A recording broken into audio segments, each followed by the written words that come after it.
afternoon, everyone. We're still welcoming folks in, so we'll give it just a moment before we get started. I hope everyone's having a wonderful week. We're grateful to those of you who are able to join today. As a reminder, we're recording this session, and that's for leaders who aren't able to join at this specific time but still want access to the information we share. And then, of course, the content we'll share, the slides, for example, the resources, all of that is available on resa.net/curriculum leaders, and each of you should have access to that. And so that is just a reminder for anyone who might be watching this recording. So just welcome. We're so grateful you're here. I know just seeing who's in the room, I know most of you. But just as a reminder, my name is Beth Gonzalez. I serve as Deputy Superintendent for Educational Services for Wayne RESA. And I'm grateful to be here today with so many members of my team to provide you timely information about just what's going on. If you could go to the next slide and then the next slide. As you all know, we produce monthly a Wayne RESA update report, and some of what we share in these meetings is actually found there, but we know from you that you don't have time to read every single page, and it's sometimes just helpful to hear someone's voice directly from the source, ask a question, and so that is what this space is for. And then we hope that the update report can serve as a helpful resource if you want to go back and find information or find contact information or sort of like the guts and the details. And so that, of course, is linked on the resa.net curriculum leaders site and is available to you. You'll notice this afternoon that we have with us our Senior Executive Director for Legislative Affairs, Mike Latvis. So if you guys will go to the next slide, we're grateful to have him with us always to provide updates. And I'm sure everyone is eager. I don't know how many updates we might have, but certainly budget is a big statewide conversation. So with that, I'll pass it over to you, Mike. Thanks for being here today. Thanks, Beth. Good afternoon, everyone. Good to see you all virtually. I don't know what to classify this update is. I think I've been it's been, I shared with our superintendents on Sunday that 5 days has really been a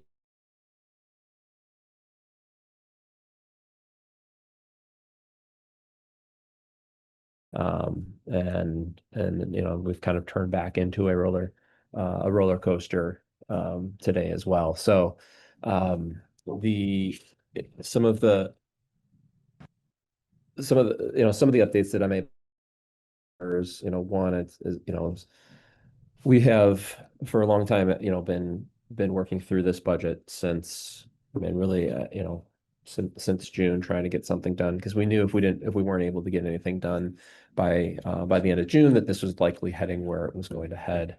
I think, going back to August, I think you guys probably saw the K-12 Alliance did a statewide poll that really tried to gauge the public's interest in funding for education as opposed to funding for roads. See what their priorities were. Part of the reason why we did that is that the only reason that we don't have a budget in place right now is because they were trying to use our money for a roads deal. And when I mean our money, I mean the school aid fund money. Currently, right now, the school aid fund is fairly flush isn't the right word, but out of the two main budgets from the state, the school aid fund definitely has the more flexibility within it. And essentially, what they've been trying to do is use more school aid fund money to fund higher education, and then free up higher education. Some of the GF, the general fund money that is being spent in higher ed, to use that for a roads deal. The poll, thankfully, that we received towards the middle to end of August was pretty emphatic in the public's belief that you should not be using school aid fund dollars to fund a roads deal. It also said that the priority should be getting an education budget done, really validated all the things that we've been working on and talking about for the last, well, for a long time, but certainly the last number of months.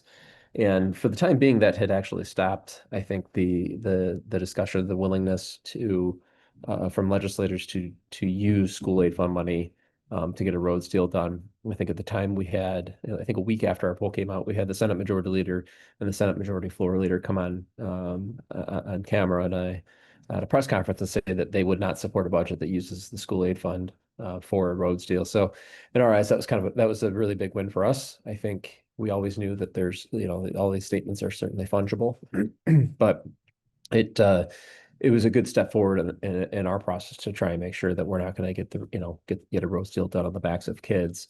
Um, we always knew that there's, when I say that's fungible, I mean they always, there are ongoing conversations to continue to transfer funds to higher ed, but not necessarily connected to a roads deal.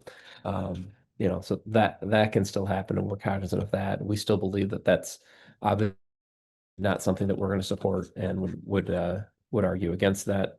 But what we've seen over the last, I would say, 3 weeks, and really over the last number of months, is just arguing back and forth between all the principals over who's the bigger problem this week over last week, and why is Republicans are the problem, Democrats are the problem, the governor's the problem, everyone's the problem. We our kind of our take on this was that all of you are a problem, and we just need you to get a budget done that is not just getting a budget done, but is a good budget. And a couple of weeks ago, one of the main concerns that we had was that in telling that we need a budget done, the concern was they would come up with something at the last minute, be it either September 30th or sometime in October, that that we would not like the budget, and they would throw their hands up in there and say, sorry, this is the best that we could do. You guys said you really needed a budget, and this is all we could come up with. And so what we did a couple weeks ago was decide to do a pledge, essentially, and we outlined about $18 billion in funding, ranging from, I think, GSRP, the foundation, um, school safety, mental health, CTE, MIPSers, and there's a couple other areas in there. And we actually took the funding numbers either off of the Senate budget or the governor's executive budget recommendation, and said, please pledge that you will at least, either get a budget done now or give superintendents certainty by saying that you will pledge to at least fund us at this level. I don't think that, I mean, that was, the pledge was a couple pronged in terms of the reasons why we did it. And we never intended that everyone or even half of the legislature would sign it and send it back. It was one, to be on record in terms of what we actually want, so they can't come back to us and say, but you guys said you just needed a budget. And the other piece was to put some pressure on them, and to continue to put pressure on them to get a budget done. We are currently, as I said last week, I think as of Thursday, I think it was Thursday, I began to hear that there's a framework in place. That framework has either been added to, subtracted to, or completely crumbled about 5 or 6 different times since Thursday to today. The part of the good news that I believe is coming out, but again, all of this can change. So this is accurate as of 1:09 on Wednesday, the 24th. Is they were looking for a little over $1 billion for a roads deal, and as I mentioned before, really the only way to do that is, yes, they can raise taxes in some areas, but they really needed money from the school aid fund to do that. What I'm hearing now is that the target for the actual roads deal has shrunk to about anywhere from $1 to $2 billion. As far as I understand it now, and this is very, very shaky, a lot of what they're going to end the SOAR fund. They're going to defund SOAR, which was the corporate slush fund that they have about $600 million in. They are going to increase or create it's a wholesale marijuana and hemp tax, which I'm told brings in around $250 million, I think, somewhere around there. And then they're going to decouple the school aid or the decouple the sales tax on gas from the school aid fund and reimburse the school aid fund $755 million a year. We'll have to see how that if that's going to last over the next week or a couple of weeks. But them bringing down that number is beneficial as it relates to our budget. Again, we'll have to see what's in it.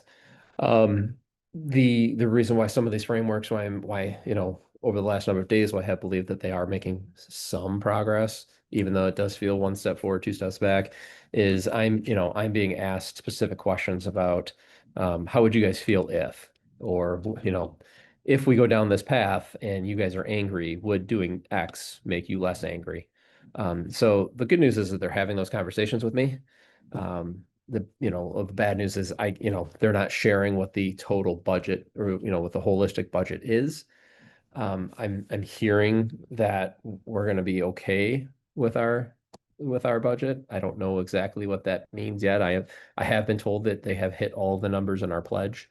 That we'll have to see if that materializes to the final budget. But I am still very concerned about when this gets done. I was told last night that the House has prepared for a 0 day a zero shutdown to a 7 day shutdown, all the way up to a 30-day shutdown, and has outlined um, how staff can get paid essentially during an extended shutdown. That is very concerning. Part of the reason why my concern remains there, even though they have this so-called framework in place, is that leadership, particularly in the House, has been negotiating, but has not been sharing things with their members. So when this framework was leaked out this morning, a lot of Republican members said, "I'm not voting on a tax increase. This is the first I'm hearing about this. Why are we doing this?" So there is a lot of unknowns, which is going to lead us probably up until surely the 30th. I don't believe anything's going to get done until, if it does get done and there's no shutdown, it'd be the 30th late at night, or we enter into a shutdown. There has been discussion of a continuation budget, so kind of like what they do in Congress, where we would just, for the next 30 days or whatever the time period, fund schools at the same levels that we are currently funded at. But we'll have to see that, if we get there. So that's my best knowledge and what I can share as it relates to the school aid budget and where we see things headed. I know there's a lot of questions about the October 20th payment from the Department of Education. I don't have any certainty there either. I know we've been told that October 10th is a potential date, that they had to have something signed by October 10th. But I've also been told that the department's going to do everything it can to get that payment out as quickly as possible, even if it's only a kind of base sort of payment. So we'll continue to obviously watch that as we go through this process.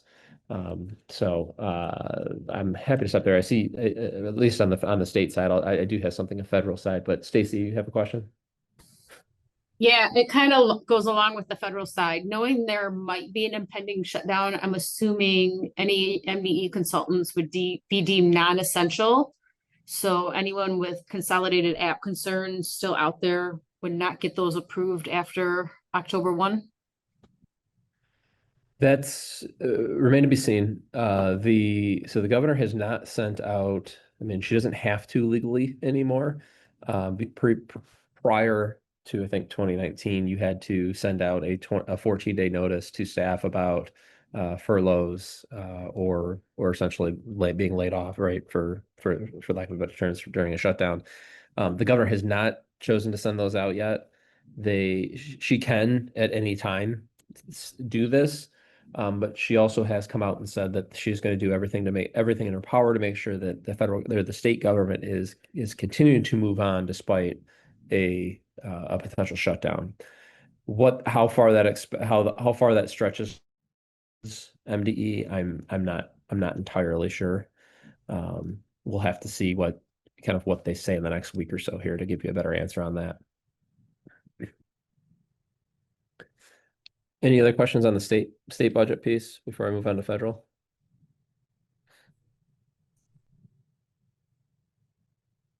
Okay. So the federal government is also heading towards a government shutdown. Likely, obviously, I think I don't believe it's going to impact us. I think it all determines on, I know that I think October 1st, the state is supposed to receive the second tranche of federal funding. Obviously, we're now always going to be concerned when another tranche of funding is supposed to be sent out to the states because of what the Office of Management and Budget did in July, which was withhold a number of what was it? I forgot, $3 or $6 billion of title funding.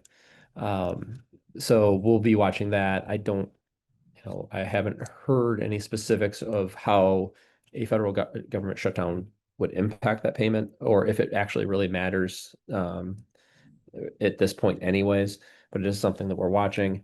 From the federal government perspective, essentially what I know House Republicans want is a continuing resolution that will fund the federal government as it's currently being funded through November 21st. And then from there, what I'm told that again, this is House Republicans want to do is a long-term continuing resolution that will spread into January, of 2027. So after the next general election. We'll have to see if that materializes, but that's kind of what I was told when I was in Washington, D.C. last week. The Senate Democrats are the ones kind of are negotiating through this. There's some expiring tax credits connected to the ACA that would raise costs for millions of people, that they want those tax credits extended. And they believe that they don't really want to provide votes for a continuing resolution unless that's included in the continuing resolution. So we'll have to see where that goes.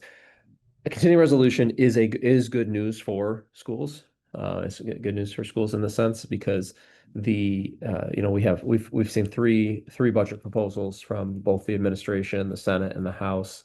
Both the House and the administration's proposals would mean on average of about a $2,000 to $2,500 cut to federal funding per pupil to schools in Michigan. I think the Senate's number is around $380, so it's less impactful. But what I've been sharing and had concerns about running back to April, May was they were interested in a 25% cut to Title I funding. The House proposal does just that. And I believe in Wayne County, the figures that I had, it's about $43 million. A 25% cut would represent about $43 million in Title I funding being removed from Wayne County. So I was actually out in Washington, D.C., as I mentioned last week, to talk about the impact of that and what it means to Wayne County. So our congressional delegation at least knows specifically what that cut would mean. So the fact that they don't have the ability to get the votes to actually do a budget where we could potentially see cuts to title funding is good. Obviously, we're concerned about what happens down the road, but at least right now, a continuing resolution, at the federal government is probably our best way forward. But happy to answer any questions. I mean, in terms of policy, we're not really moving anywhere. The only thing that I see happening in the next month or two is probably some sort of cell phone restriction bill that I believe I've shared with you guys before to limit or to restrict the use of cell phones during instructional time in K through 12. There's two bills out there. They're currently negotiating between the Senate and the House, and we've continued to push against really any policy being done until they get a budget done. But as far as actual policy that they could get done, that's one of the very few that could probably move around. I've shared with a number of different groups that I'm currently tracking about 140, 150, 160 different pieces of legislation. And they are mostly messaging bills that are, the House is presenting to the Senate, the House, and they're just going to sit there forever, or at least over the next year and a half. So that is my update. Stacey, you got another question? I do. When all I have to do is money, I nerd out on it. So there's this talk, Kevin Walters talked about pocket rescissions and the possibility of not necessarily getting carryover this spring. Do you know anything about that? From the federal government? Yes. I do not. So what I will share is that I met with a Republican in leadership in Congress who shared with me that one part of the reasons for them not wanting to do a budget as well is that they recognize that the cuts that they made in the bill and the rescission package are hurting them, and they hurt everyone in their districts, and they don't want to do any more cuts. Members of Congress are they were very pissed off, excuse my language, and concerned when OMB withheld the title funding over the summer, and have vowed that that won't happen again. I can't, that can certainly happen where they're doing these little pocket rescissions, but I think OMB has a much shorter leash now with Congress after what happened in July, and especially because that is already money that's been appropriated by Congress and signed into law. So that's the best I can tell. I think Kevin's probably being cautious, and I think that's probably right, although I don't necessarily think that we're going to see any.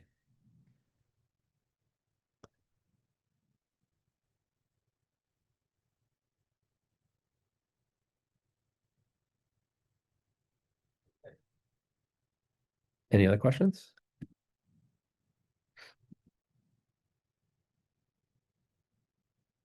Well, I'm always around. Please feel free to reach out if you guys have any questions. I hope I wasn't too pessimistic. Yeah, thanks, Mike. We look forward to a future meeting when a little more information on what our reality Yeah. is to be. So. I do think there are going to be some things that will surprise people on this budget. I do think, and I don't know specifics. I mean, I do think that we're going to see some sections that people work on that are going to disappear. I don't know what those sections are, some of these categoricals, and it's probably going to freak people out. But I think, my best recommendation is to give it a second, let us run through this, see if the money is coming from a different area before we freak out about them getting rid of, let's say section, just because I just saw an email pop out about it, section 35, right, 35M, that, there are going to be categoricals that are rolled up into some sort of fund that will go back into the foundation allowance as I'm understanding it. So I don't want you guys to be freaked out when you see that. It'll take us some time to completely understand it, and it doesn't necessarily mean that we're not going to be doing those things. They just might be funded in a different way. Yeah, and certainly it's going to be about our district, our board, and our superintendent's commitment to whether or not, if those funds are not in a specific categorical, if those are things that they'll want to continue to invest in. Yep. From our perspective, we'll of course prioritize the things that are going to impact what we hope to accomplish together most. And so we'll certainly support and advocate that we continue to invest, for example, in literacy and other areas that we're all held accountable for. So. All right. Thanks, Mike. Thanks, everybody. Appreciate you. All right. Next slide, please. So with that, I'm excited to welcome Melissa Wilson with some My Family updates. Thanks, Melissa. Thank you. I'm blessed to follow that message and presentation. So one of the things that we think about, and we can go to the next slide, when we think about what is constant, we think about families and we think about children and the impact that we can have as schools when we see families as partners. And so that's really what My Family is all about. How can we really make sure our perspective in working with family and community is relational as opposed to transactional? And so in the chat, you'll get access to this one pager that if you're not familiar with My Family and the work that we do in Oakland, Macomb, and Wayne, that'll give you a quick snapshot.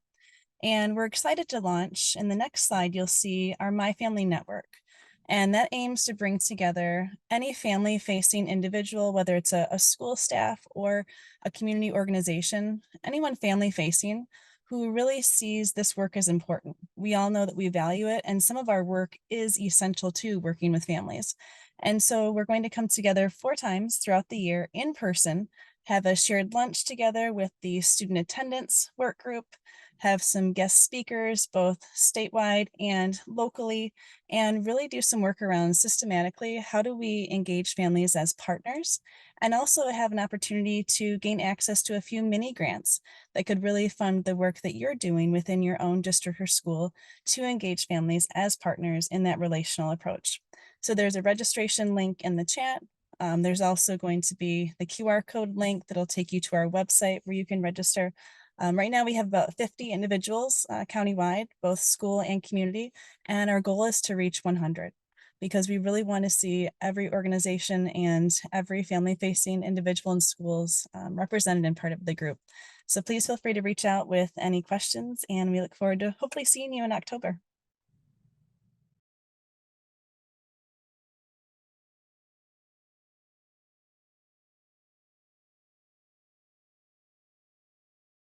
All right, next up, Cindy T.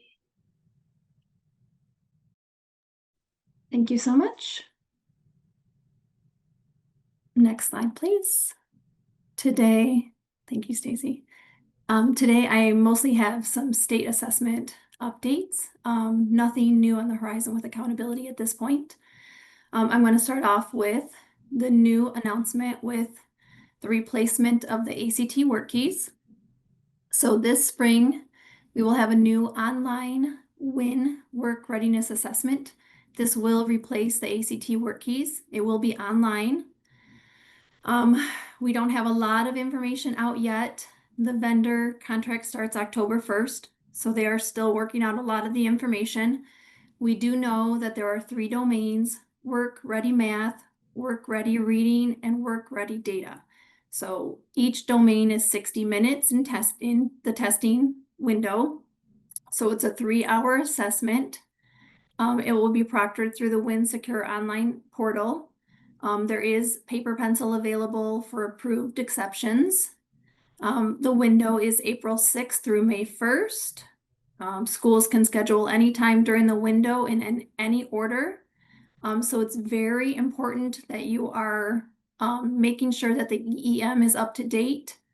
I'm not sure if they're going to add a WIN contact test administrator, or if they're just going to transfer over your work keys contact as the lead role in this. All of that will come out after October 1st when that vendor contract starts. But just make sure you're checking emails, you're having that information updated.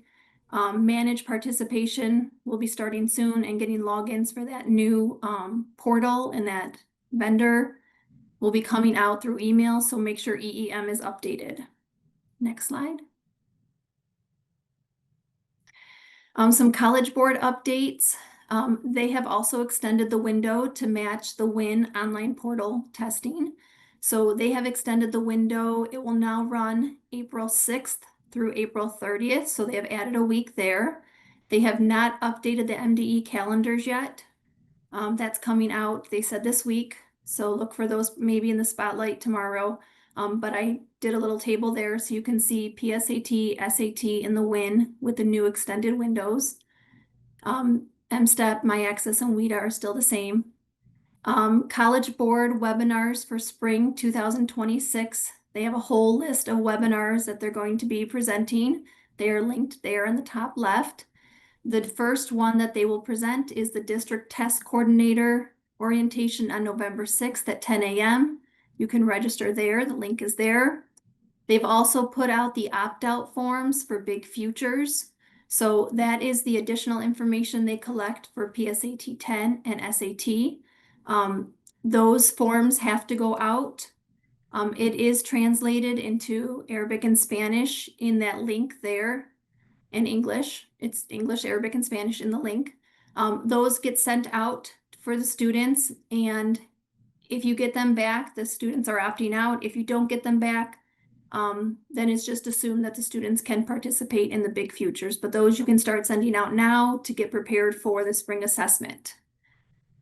You can start reviewing the student accommodations in SSD. They have one change in accommodation.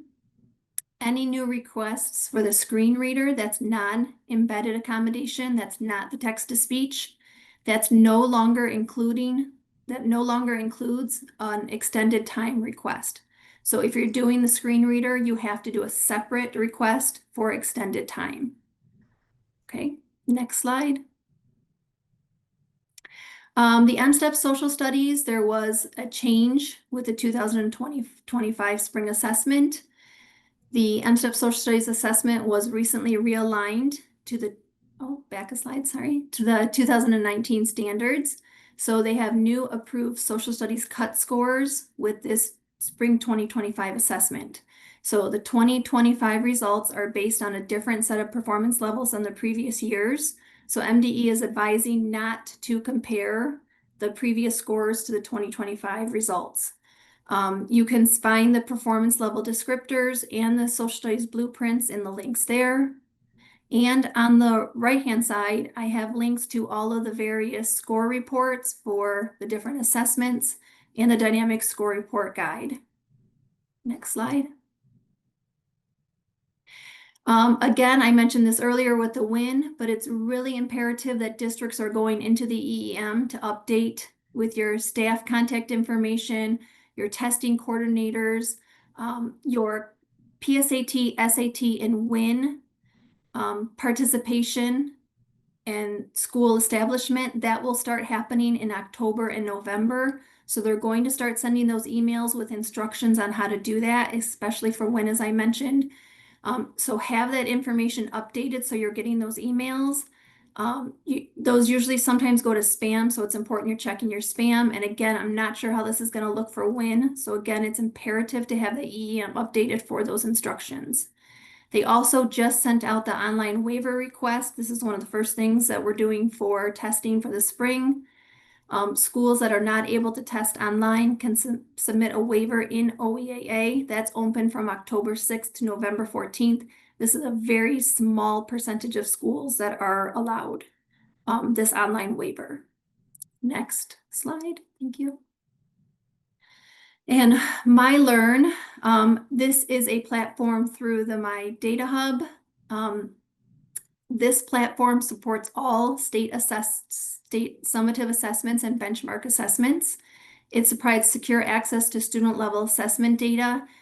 You get assessment data, previous history of students that are enrolled to you within 24 hours. So if you have a new student and you need to see their previous WIDA data in case you need to screen them, you want to check their benchmark data, you want to check previous summative assessments.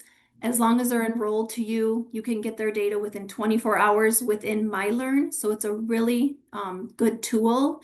Otherwise, when a student is enrolled, you have to wait for count day, and then it does not change in OEAA up until the December. So you can't get that previous test scores up until December.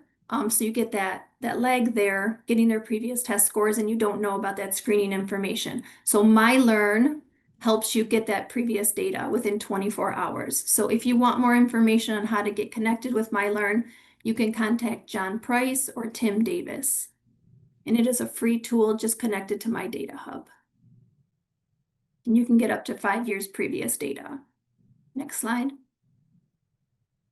My Student Voice Survey is open for 2026 spring sign up and spring test windows. Again, it's a statewide consortium for a student perception survey. They have now added parent and guardian surveys and educator surveys. It has a domains of SEL, belonging, and student engagement. It is a 5 to 10 minute online survey. Again, it's designed for students, educators, parents, and guardians. It's fully translated into multiple languages. You receive building and district level reports. After the surveys, there is Wayne RESA support available to help you with data review, analysis, and next steps. Some of the quick stats from last year, 125 districts participated across the state. 96 participated in the educator survey, 86 in the parent guardian survey, 127 total unique districts, so 307 total surveys between the 3 different surveys. They have 4 windows to choose from in the spring, so you can pick which works best for you. And again, the sign up for 2026 is up at the top. So you will sign up and then Kent ISD will contact you to determine which window works best for you. Next slide. I think that's it. Are there any questions?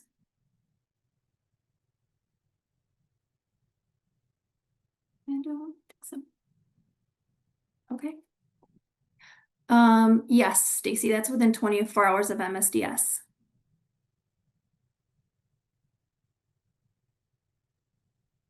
Thank you. Thanks, Cindy.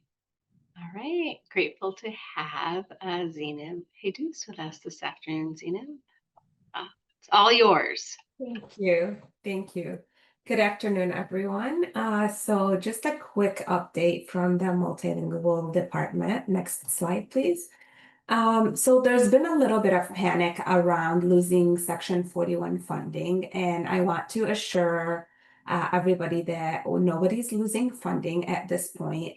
Nobody is under threat of losing funding, and it is certainly not MDE's desire to be punitive. So this is what the legislation says, and the key words here are that you must agree to follow the service minutes requirements stated in the legislation. There's different models for this, but follow the service minutes for your multilingual learners and work towards this goal. You will be asked when applying for Section 41 funds this year to submit a 4-year plan if you determine that you're not meeting your staffing needs to meet these service requirements under the general fund. And I just want to highlight that if you are not planning on taking the Section 41 funds, it does not exempt you from meeting the minutes requirements that are in this legislation. Next, please. So Section 41 fiscal report is now open. You have to submit a fiscal report, which is about what you did last year and spent money on last year. That fiscal report is due for fiscal year 2025 by October 15th. I've linked here step-by-step directions from MDE on how you actually submit the report. And in the past, we've answered some questions about program evaluations while filling out the report. If you've already filled these questions out last year, you do not have to do them again this year. And by October 15th, you want to submit your Section 41 fiscal report, and you do not have to answer those questions if you did them last year. Now, for Section 41 application for 2026, that is open and you must submit it by January 15, 2026. Obviously, the earlier the better, so you can get your funds, and you will submit that 4-year plan to meet the staffing needs with it. On the bottom left of the screen, you see here the service required minutes for students at each level. This could be offered via designated or integrated English language development. I also linked to the MDE designated ELD staffing calculator to help you figure out your staffing needs. The minimum number of minutes required in ELD instruction is by a certified teacher, ESL or bilingual, not by a paraprofessional. And just to highlight that designated ELD is like a pull-out class. It is required for multilingual learners that are levels 1 to 1.9. And you can use that calculator as a tool. And the integrated ELD is when it is integrated with the core content, truly like co-teaching. Next, please. So program evaluation and the Title III monitoring indicators that are being used for program evaluation this year are all around your language assistance program, and specifically your English language development services, your meaningful access to core content and curriculum, and the professional learning that is necessary for staff in order to be providing this meaningful access at tier 1. MDE is coming out with some webinars and some technical assistance, and also different county level ISDs, including us at Wayne RESA, will also be providing some technical assistance. Last year, we worked with MDE to develop webinar series for Indicator 18, which is Comprehensive High School. It deals with everything related to pathway to graduation, and there's going to be webinars on November 11th and December 10th around that indicator. Those webinars will be recorded, and there will be technical assistance afterward. I just want to pause and address the questions in the chat. Does co-teaching count if one of the teachers is an ML provider? Yes. So if one teacher is endorsed, yes, that works. I will provide the links after. Yes, I will provide the link to the legislation. All right, next slide, please. We do have Title III funding for this year, but they are running a bit behind. And you had estimated allocations. And remember that the estimated allocations are usually just about 75% of whatever you got in Title III Part A last year. So your preliminary allocations are expected to be in just about a week, around October 1st, kind of give or take. The timing might shift a little bit. And just a reminder that if your preliminary allocations are less than $10,000, you are required to join a consortium. There are different ways to do this, but one place to do it is with us at Wayne RESA. And if you are interested in that, you can reach out to our Assistant for Internal Operations, Zainab Slayman, and she will be happy to help you with that. Next, please. There are some updates to the pupil accounting manual, looking at how we place students. So in general, the big thing we want to stress is that everything that came from OELA and that also comes from MDE is that we're trying as much as possible to place students with age appropriate and grade level placement with peers. So this guidance and FAQs is new to the, they're calling it PAM, the Pupil Accounting Manual. It is also very important to our pupil accountants. So everything that we have been advocating for is now in their official Pupil Accounting Manual, which are also linked here for your reference. Next, please. And one of the problems that districts have are around placing students with graduation cohorts. So this is just a general slide showing what it means when we talk about GAD or we talk about graduation cohorts. It is basically trying to keep people placed in classes that are age appropriate, but it does not have to be associated with their graduation cohort. Next, please. So really the exciting news is on this slide.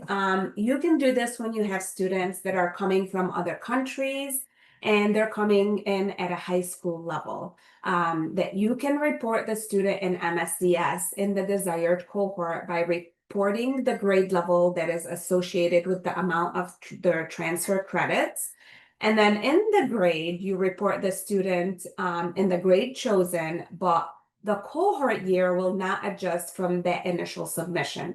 So what that means is I could still have a student taking classes with 11th or 12th grade peers based on their age, but they could be in the cohort that represents 9th grade. So it's really giving us that time for the student to graduate and allowing much more flexibility in the system. Next, please. We also have many professional learning opportunities that are coming up for our multilingual department.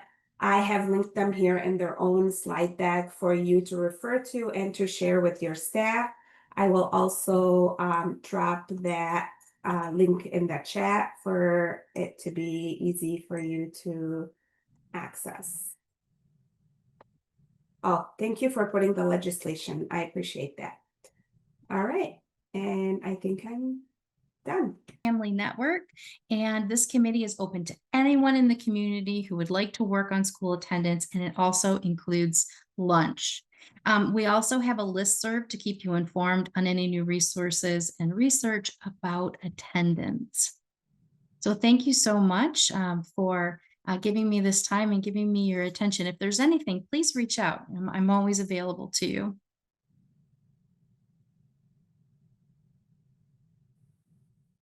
Thank you, Dr. Paul. We'll go ahead and turn it over to Kate Pearson with our Special Education Department. Hi, everyone. Thank you for having me here today. I appreciate you guys including the special education team, and I know Beth Santer, our new executive director, is on the call as well. Go on to the next slide, please. What I really want to highlight at today's session is all the work that our team has done regarding TeachTown, and a little bit about TeachTown is that it really offers kind of a standards-based, high-quality adapted core curriculum, and it provides students with moderate to severe disabilities across the general ed settings and in self-contained settings.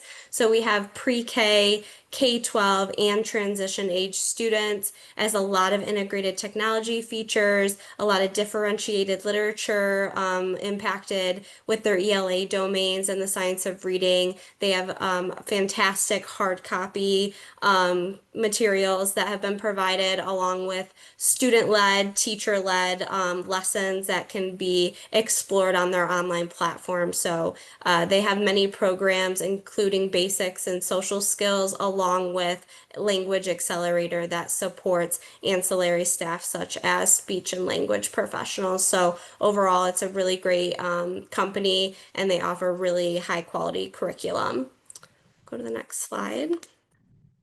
So through our RFP process, we have purchased TeachTown for our non-diploma Act 18 districts. So many of you who may be a part of one of these 18 districts is well aware of TeachTown and its impact and how it's been kind of launched within your school districts this past month. So we're really happy to have it in every region of Wayne County, from small districts to very large districts. It's been such a huge undertaking, but we're so happy for it to be impacting. I think we're at around 600 classrooms, around 4,200 students that have access to now TeachTown. And why this is so important is because many of these classrooms before, these teachers and these students did not have access to high quality standard based curriculum. So we're really hoping that it supports teachers, right, in their burnout and in their planning, and along with increasing student outcomes. We can go to the next slide, please.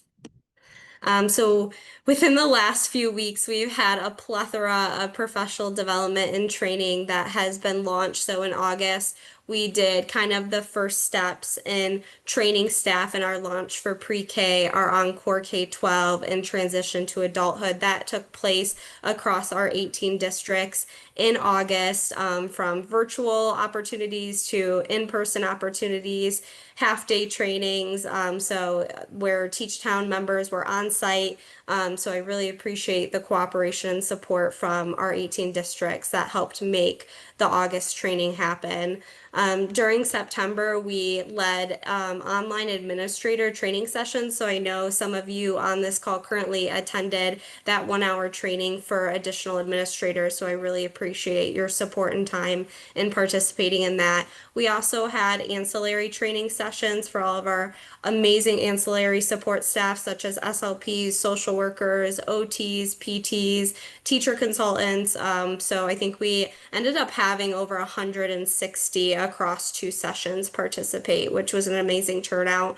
And then Kelly Oglesby, who I'll talk about on the next slide, and I have been running kind of 30-minute question and answer sessions, trying to get classrooms off the ground, kind of seeing where they're at, showing them where they need to start off with the curriculum. So those are actively happening with different teams and individuals across districts. For the future, we're planning our on-site coaching session. So you're going to see myself along with Teach Town trainers in possibly in your buildings if you're a part of those non-diploma Act 18 classrooms. The first round of coaching sessions will happen between September 30th and October 2nd.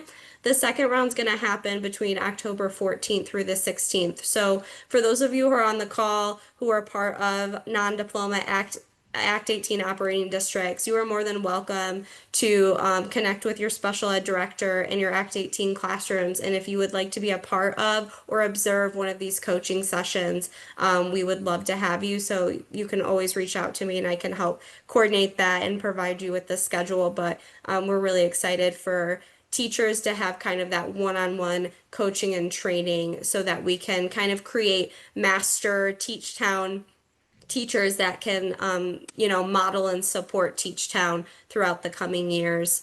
And then in November, we have kind of our second wave of training. It's crazy that we go from August all the way down to November with our second round. And that training's going to be less focused on like the basics and the platform and highly focused on progress monitoring, benchmark assessments, and overall completing assessments and data with students. So we have a plethora of launch for pre-K, Encore K-12, and transition sessions that will be happening throughout the month of October. And then we're also offering support on November 4th on Election Day to paraprofessionals. So our CS department is hosting a very, very large para training, and we want to, give a shout out to Woodhaven for allowing us to hold that training at Woodhaven High School. So really exciting opportunities, a lot of training and support coming up. So we're just really happy to be engaged and allowing us into your districts and into your classrooms. Next slide, please.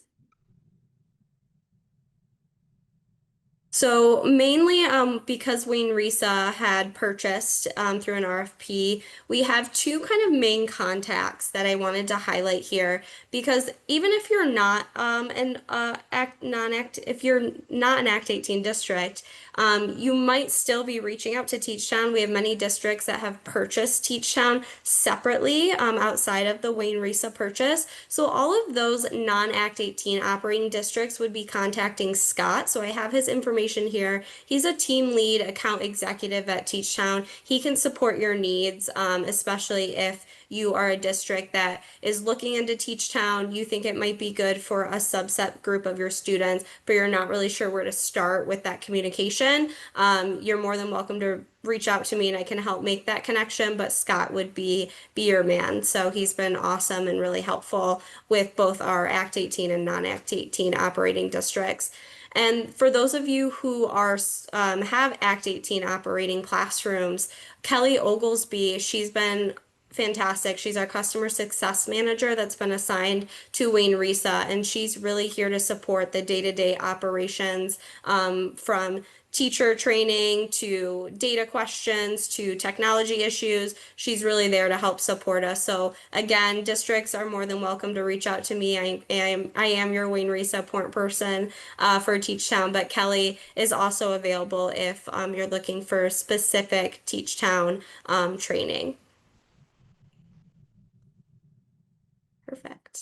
And I think that's it for me. So if you have any questions, I just really appreciate your time. And if you'd like to learn more or need to know more, please feel free to contact me. I'd be happy to help. Thank you so much, Kate. Now on to safe and healthy schools. Thanks, Michelle. You can move on to the slide, next slide there. Thanks. So I just wanted to give districts a little bit of information around 31N6, our tentative timeline. Obviously, we don't know what's going to happen with the budget, but hoping that 31N6 stays in place. Today actually would have been the day that we open the application for you all, but obviously we won't do that until we have confirmation of funding. In the event that funding does remain intact, we will have a deadline for submissions of applications on November 14th. In between the time that the application opens and the time that it's due, we'll have a couple of Q&A sessions held virtually. on October 21st and November 6th, 2 different times, but we'll use the same Zoom link for either of those meetings. And then based on feedback from our districts, we did this for the first time last year. We made sure awards went out before the winter break so that you had information when you started working on your budgets when you returned from winter break. So unless something, unless there's a significant delay in getting information that allows us to open the application in a timely manner, our goal is still to get you award letters by December 19th ahead of the winter break. We have added an awardee informational meeting, which will be mandatory for awarded districts on January 8th from 9:30 to 10 or from 1 to 1:30. Obviously, if we need to set alternate dates for that, we will, so that all districts get information, more detailed information about the grant before signing the acceptance letter and submitting it. And that is also based on feedback from you all wanting a little bit more guidance as you navigate through the reporting processes and, Medicaid requirements, etc. On the next slide, I'm sharing with you information that we just received around a youth violence prevention summit that the Michigan State Police Office of School Safety is holding on November 18th. They're inviting high school students, 9th and 10th graders are the grades recommended. Groups of 10 or less students require 1 chaperone. There is no cost to attend the youth summit. Districts are asked to arrange for permission and transportation. However, Michigan State Police Office of School Safety will reimburse for transportation. They'll also be providing breakfast and lunch at the event.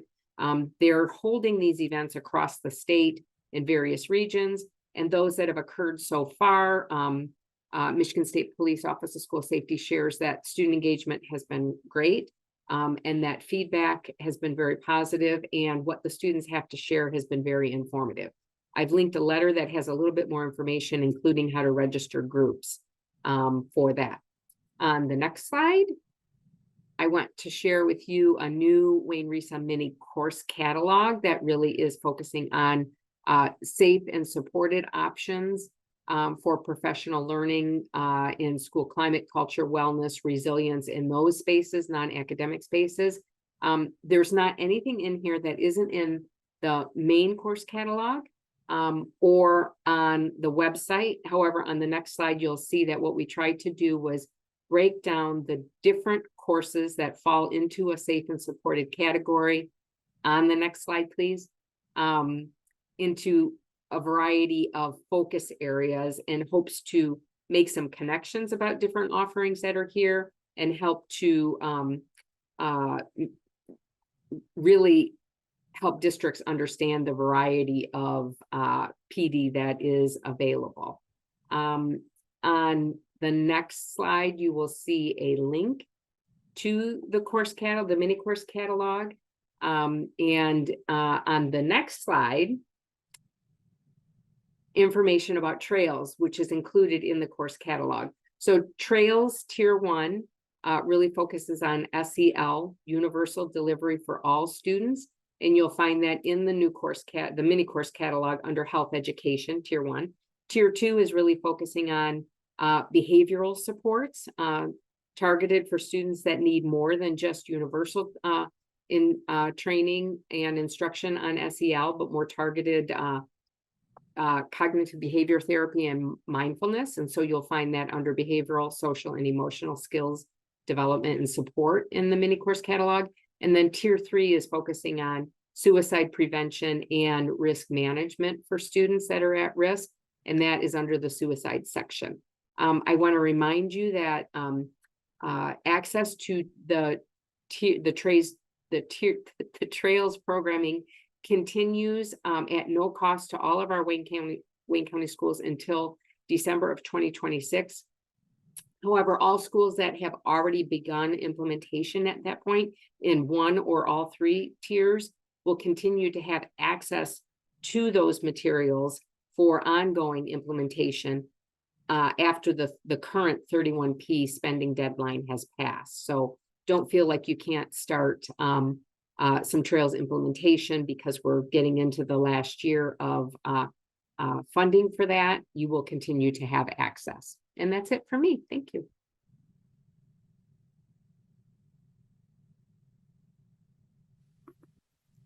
Great, thank you, Terry. Sharon. Good afternoon, everyone. My name is Sharon Ramsey. I'm a mathematics consultant here at Wayne RESA. Just have one quick update for you, and actually an invitation. If you can go to the next slide. On October 30th, we have a wonderful, wonderful opportunity to have a movie viewing. We're going to be watching the movie called Count It Out, and we're really targeting 6-12 educators, so math teachers, coaches, principals, administration, and not specifically just math teachers, anybody that's really interested in thinking about mathematical literacy data, thinking about how mathematics is really affecting us in every aspect as we think about just increasing students' understanding and interest in math, in mathematics fields and things like that.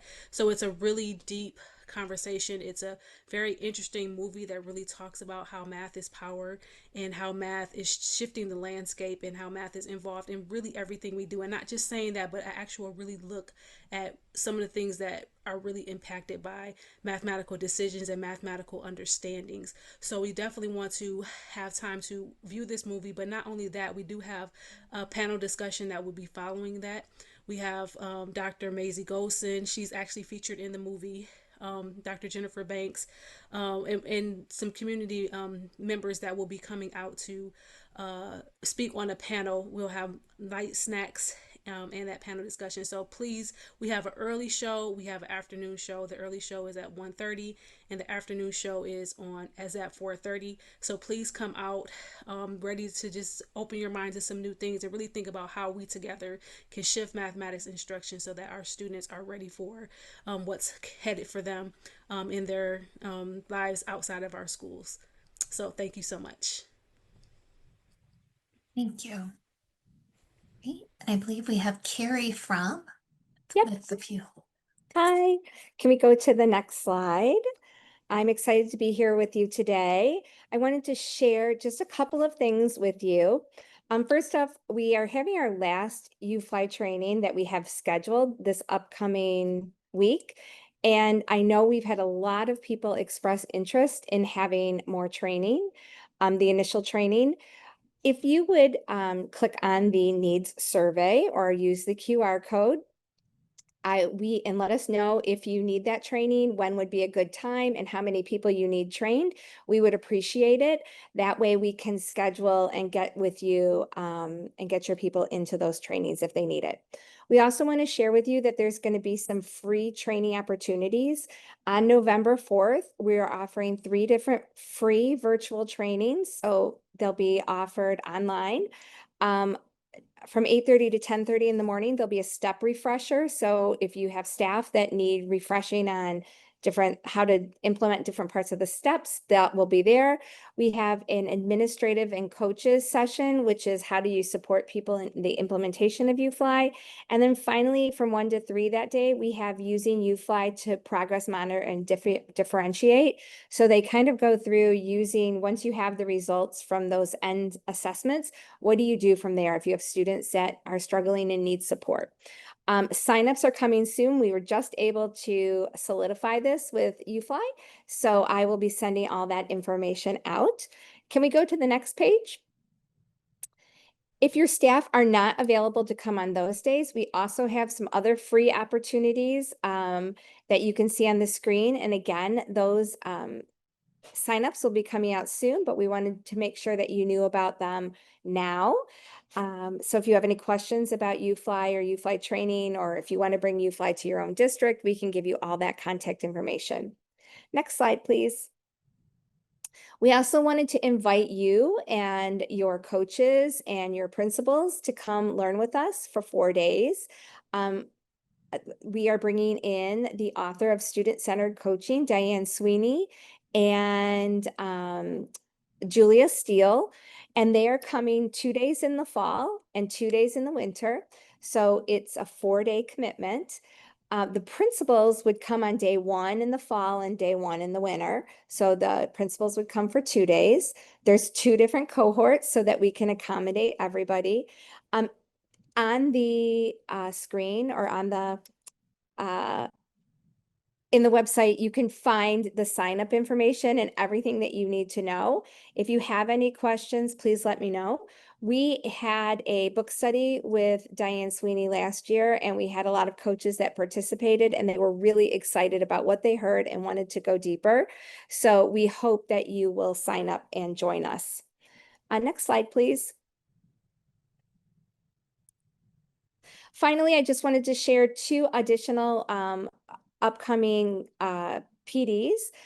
We are doing a book study around the book Know Better, Do Better Comprehension. That's online, and it begins in October. And then in December, we're using that book, but we're doing a full day PD around building strong comprehension strategies for engaging the elementary reader. So we hope that you would consider attending. We think it will be beneficial learning for all that we're talking about with science of reading. We want to make sure that we're still focusing in on comprehension and writing and all of those good things. So that is all for me. Oh no, I still have more. Sorry. Next slide, please. I forgot I had moved these. So just a couple of updates about 35M grants. So the last update of the 35M grants were on August 26th. However, I just heard from the Department of Ed that they are going to be updated in the next day or 2. And these are some of the things that are coming out that you will need to know about. First off, they are doing rolling due dates for budgets. So they know that you are making decisions and changing. So you're able to update those budgets as you go along. So when you're doing your budget, you need to include what is being purchased, including the grade level and vendor names. And your funds can be used for items needed for implementation. So any licenses, professional learning, consumable, manipulatives, vendor provided coaching, all of that falls under when you're in that tier 1 and you're thinking about implementation, or tier 2. So all of those can be part of your expenditures. Next slide, please. This is probably the biggest change that we heard.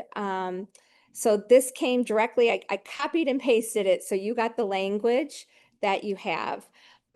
Districts can now choose to purchase additional approved items from the same ranking list for the purpose of differentiating instruction across grade levels.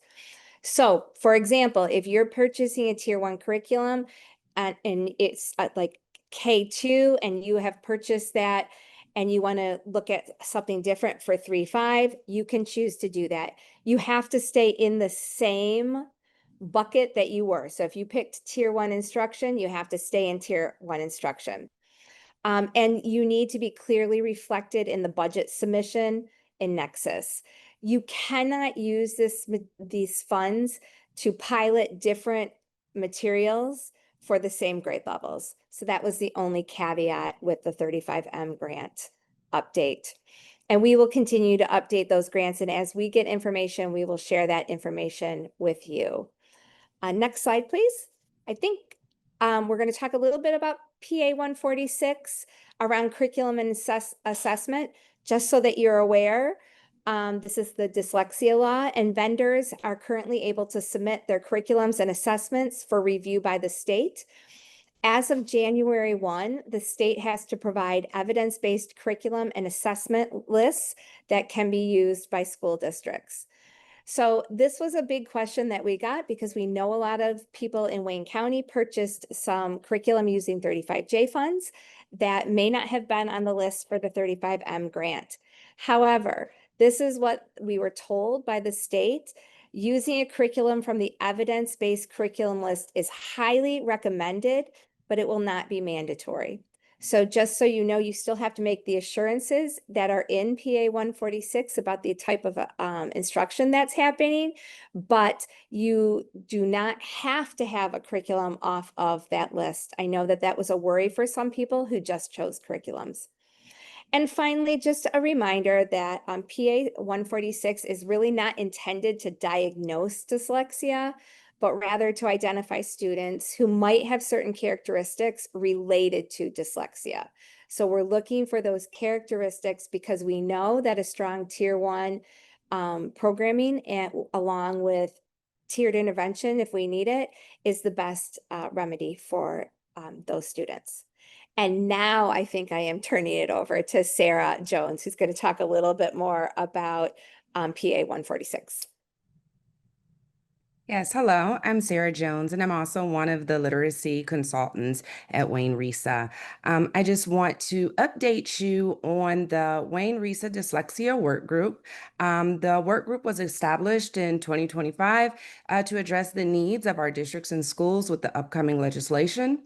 The purpose was to collaborate, learn, and develop resources that we will be able to turnkey to our districts so that they will be able to provide that learning for their staff and for their parents. The team is comprised of an internal and an external team of educators from our early and secondary literacy consultants, our special education consultants, our education and instruction and curriculum consultants, district and school leaders, and we're also going to get one of our multilingual consultants on board so that we can make sure that we're lifting every voice in our county that makes sure that everyone is served properly. And then we will be having resources and tools upcoming. And as soon as those resources and tools are developed, we will get them to you and you will be able to use those with your schools. Next slide. I also wanted to highlight some professional development and resources. Just so that you know, the state says that any educator who teaches reading in any way must have professional learning to support the learning around the characteristics of dyslexia. So that's anyone teaching reading. So we have some MDE resources here and some professional learning opportunities that you'll be able to click on all of these different links under the MDE to find some of these resources that they have, including modules and timelines and crosswalks to help you really understand the legislation and how it's going to impact you in your district. Wayne RESA also is offering some professional learning. We have dyslexia awareness, instructional strategies, and policy implications that will be given on 2 separate days, one on October 9th and then the second on November 25th. The one in October will be held at Wayne RESA. The one on November will be held at Ted Scott. There is a QR code there as well as a link that you will be able to link onto to register for those for that event. We also, our special ed, I'm sorry. Our special ed department has a Wayne County Parent Advisory Committee, and they have roundtable podcasts to help bring together the voices of all areas in special ed, from mental health to advocacy, to provide valuable resources to families and staff. And they're going to be having a podcast upcoming on dyslexia. So as soon as that podcast is out, we will make sure that it is available for all of you all to be able to watch and learn and listen, and also to give your parents some good information that they will need about that law. And then lastly, an additional professional learning opportunity is a joint collaboration between Oakland Schools and Wayne RESA. They will be doing a MTSS in action, collaborate, differentiate and accelerate professional learning. And at that particular learning opportunity, there will be a professional learning on MTSS and dyslexia. So those links and the s'mores are there for your, so that you can link on, and hopefully we will see you there. Thank you very much. And if you have any questions regarding dyslexia at Wayne RESA or even within our state dyslexia group, please reach out and I'll be happy to help. Thank you, Sarah. Lots happening around this for sure, and we're working to make sure that districts have what they need. So thank you. With that, I'm going to turn it over to Jeff Austin. Thanks, Michelle. Hi, everyone. My name is Jeff Austin. I'm here on behalf of our secondary literacy team, Dr. Laura Gabrion and Dr. Rosalind Shahid. We've got some a couple of updates and a couple of announcements and some exciting things that are happening in the secondary literacy world that we wanted to bring you up to speed on. So if we go to the next slide, our first one is the Wayne County Writing Centers project, which we are hoping to launch in early 2026. Writing is one of the things that we're focusing on as a secondary literacy team. And really, for all the reasons that you see on your screen, we know that as students get up through the grade levels in middle school and high school, the disciplinary writing demands are ever increasing. But we also know that student investment and engagement with writing continues to decline. Which means that their skills and their interests and their identities around writing remain flat. So we really need to invest in writing and think about writing to address these issues.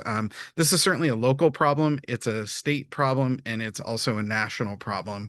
But we know that kids who have really positive writing identities and feel very confident in their writing have really great college, career, civic readiness, cultural readiness pathways for them.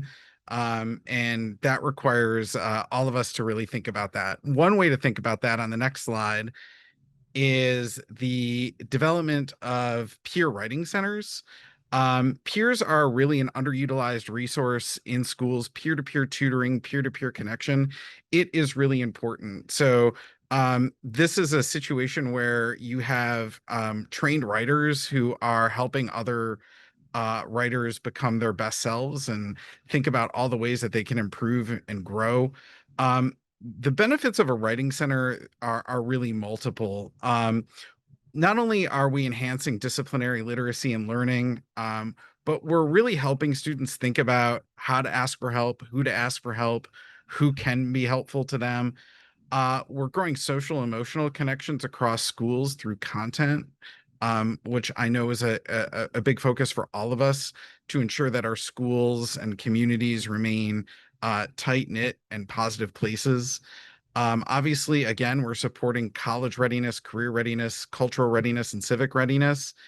And interestingly, writing centers provide great ways to infuse project, problem, and place-based learning into your school and curriculum, which is another focus of ours on the secondary literacy team, and it's something we're working hard on this year and beyond. So, this is a great opportunity to start a program that we can help you with and that we can support you around, that does a lot of really good work around writing and a lot of really good work around community and a lot of really good work around 3P for you and your students. Because again, those writing identities and that belief in writing for advocacy and writing for purpose really does matter to kids and really does matter for their future success. So if you're interested in learning more, if we go to the next slide, if we're interested in learning more, we're having a short virtual informational meeting next Wednesday, October 1st. Hard to believe it's October already, but we're there. If you're interested in learning more, you can either click the link that will be in the chat that takes you to the forum, or you can scan the QR code.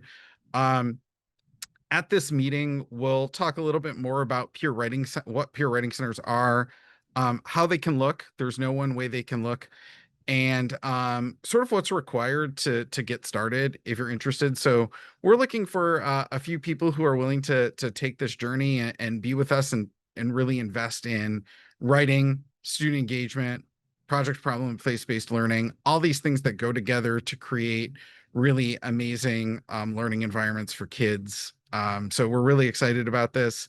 And we are hopeful that you will join us and be part of our Wayne County Writing Centers project. So again, just going to put the link in the chat for you in case you want that to sign up that way, but you can also scan the QR code as well.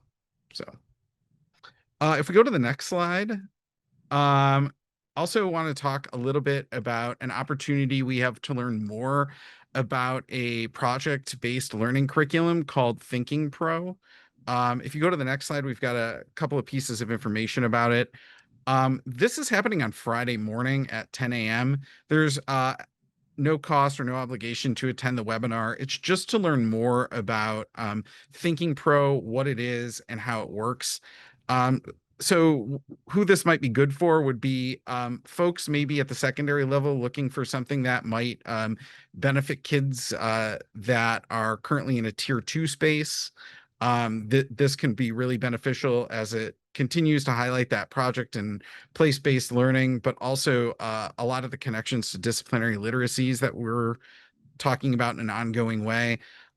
This also might be good for those of you that are thinking about, how to program any alternative spaces you might have or virtual alternative spaces you might have.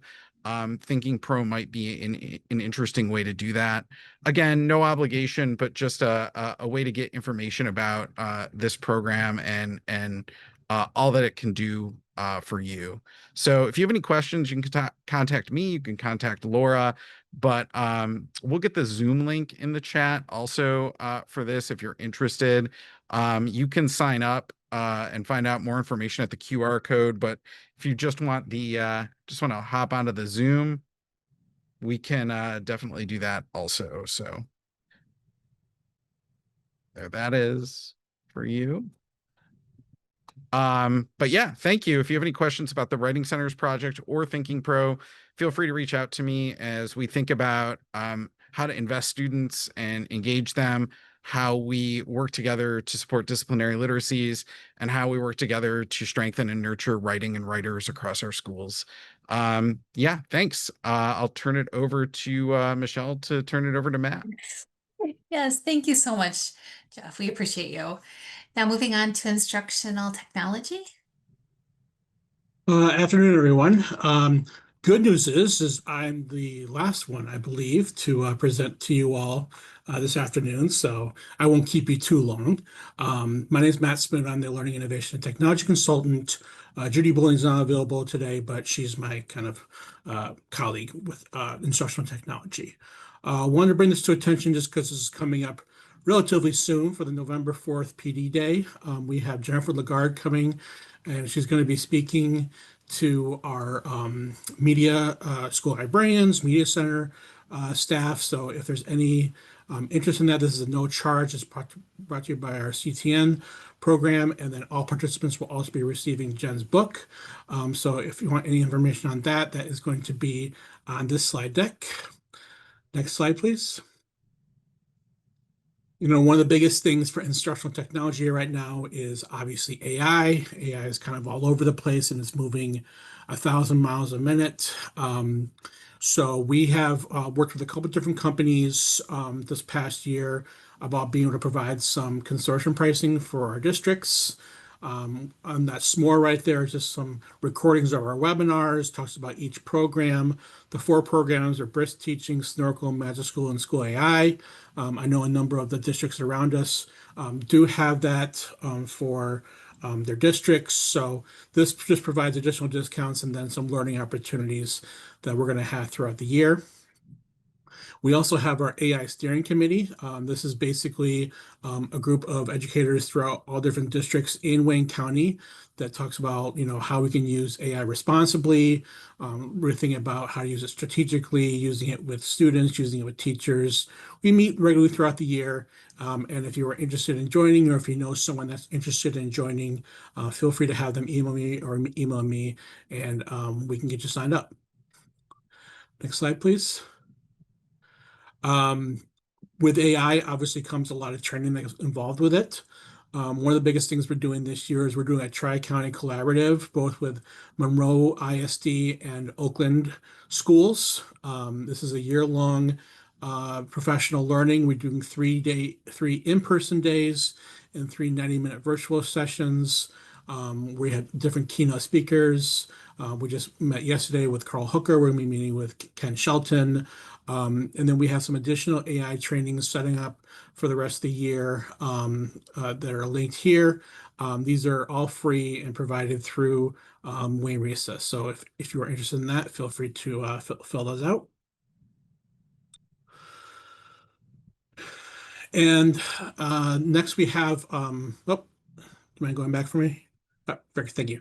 Understanding there's different groups, we have both an instructional technology leader as well as a library media leader support group. These are collaborative groups, again, from people from all over the different districts in Wayne County. And we have various meetings kind of throughout. So if you know of any instructional technology staff in your districts or library media specialists that are interested, would love to have them part of it. I want to take note for the last one. We're doing a collaborative with Oakland Schools, and that's going to be at the Detroit Institute of Art on April 23rd. And next slide. Yeah, perfect. And then lastly, this was brought to me by Jason Gribble from Taylor. Wanted to shout this out. There's going to be a training for Immunotrex and on their academic module. So it really looks at, it integrates, what it does is kind of has all this different kind of data. So academic data, social emotional data, demographic data, kind of brings everything together. Looking at like a needs assessment, different kind of bringing in IRIPs and everything like that. And I see that Jason's on here. I don't want to pressure Jason into, coming on, but if you want to, Jason, you can say a little thing about it. I took the prompt, Matt, before we even started talking about it. Yes. So the McCall group, the learning area tech leadership, is partnering up with McCall to put together this certified certified administrator. It is free. We are going to meet as you can see, the second Tuesday every month from 4 to 5. There will be sketches involved. The last class that'll be a part of this will be at the McCall conference, which is in Grand Rapids this year.